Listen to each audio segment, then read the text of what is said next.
Alexa, thank you. 5:34 here. Hurricane Melissa still on the move this Thursday morning. The storm is no longer as intense as it was when it hit Jamaica and Cuba. Yeah, but it still poses a major threat to the Bahamas, the Turks and Caicos, and even Bermuda. Justin Finch joining us now with the latest on Melissa's path and, of course, the efforts to help all of those victims that have been left behind in the wake of that. Indeed. We are also sadly getting numbers on the deaths coming out of this storm, to at least 4 reported in Jamaica and more than 20 in Haiti. Many of those numbers we're hearing are of children. Hurricane Melissa was whirling overnight over the Bahamas and the Turks and Caicos and is now on a path in the Atlantic towards the island of Bermuda. All as we are only just beginning to see a closer look at the damage Melissa wrought in Jamaica, Cuba, and Haiti. And here in the tri-state, growing concern now about loved ones across the Caribbean as relief efforts here and beyond now get underway. We have about 95% of roof gone at school. And it's like multiple buildings. We have maybe about 7 or 8 buildings at school. The admin area is gone. We have just one building that is intact.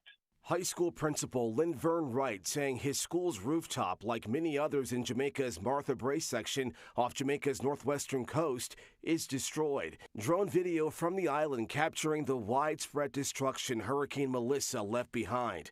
Structures lying in ruin, trees doubled over, and landscapes ravaged. Cleanup and relief efforts are underway, but the impact will take time to assess. Island officials saying more than 25,000 people are in shelters across western Jamaica. More than 3/4 of the island now without power.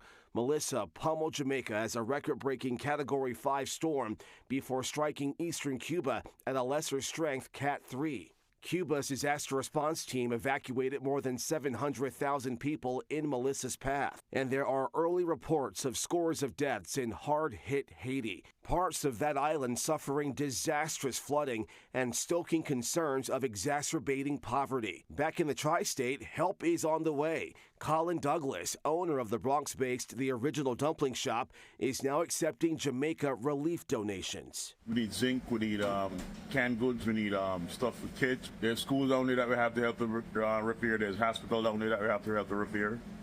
Just gotta do what we gotta do. And the Original Dumpling Shop is now teaming with the Jaja Foundation, a Jamaican cultural organization. You can learn more about the jajafoundation.org about their efforts. And in Yonkers, the Afia Foundation has shipped 20 pallets of medical supplies to Jamaica and wants to send more. They're now taking money to ship out relief. More info on their website at afiafoundation.org. And the president also authorizing the U.S. State Department to mobilize an emergency response to Hurricane Melissa impacted areas across the Caribbean. Airports in Jamaica now reopening for relief and commercial flights as well. A lot of people still want to get out of there, too. All right. Justin Finch, thank you, sir. Thank you. Oh, we're just starting to see the scope of the damage. You can stay with Pix 11 for the latest on the efforts to help the victims of this deadly hurricane.